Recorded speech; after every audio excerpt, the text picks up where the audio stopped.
Hey, Ted at Blue Forest here. Today I'm out at the farm and I'm working on some coppicing of speckled alder. If you're not familiar with coppicing, it's a pretty simple concept. You have trees. We're looking at some alder that's growing right here. Trees usually deciduous trees, when they're cut, a lot of them have a tendency to re-sprout. You can see the alder doing it right now, even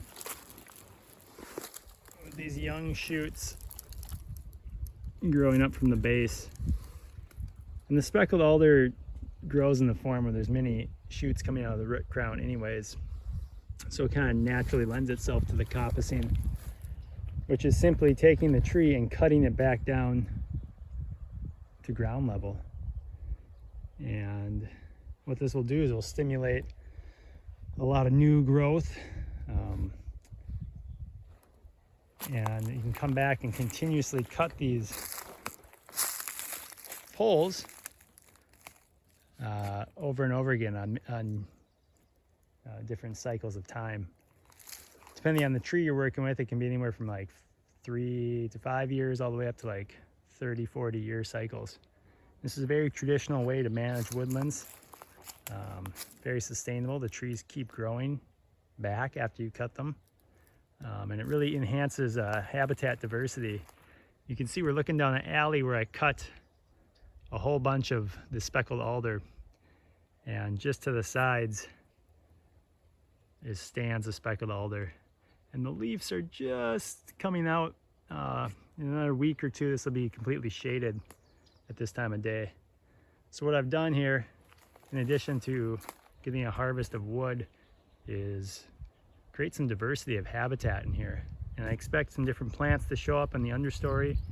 The birds and the animals are gonna like the diversity in here. So it's a really great way of managing.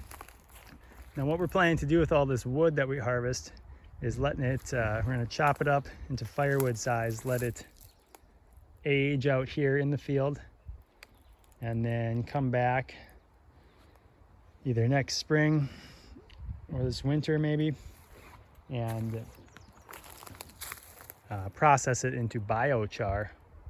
And we're gonna use that on the farm fields, the market garden and the nursery plot to get more carbon in the ground and hold more nutrients and enhance fertility. So a really great way to make use of a space here that's not otherwise being used actively in the farm. There's a whole big stand of speckled alder. So this is our first run at making the alley here. But next year then we can do another couple strips and so on. And we can kind of create a pattern that we can follow as we manage this plot. The great thing about the alder is it's a nitrogen fixing tree. So as it takes atmospheric nitrogen and pairs with bacteria and fixes it into a form usable by plants in the ground. And when I cut back the trees like this, there's gonna be a lot of root dieback. A lot of root is gonna live, and the tree will just be just fine.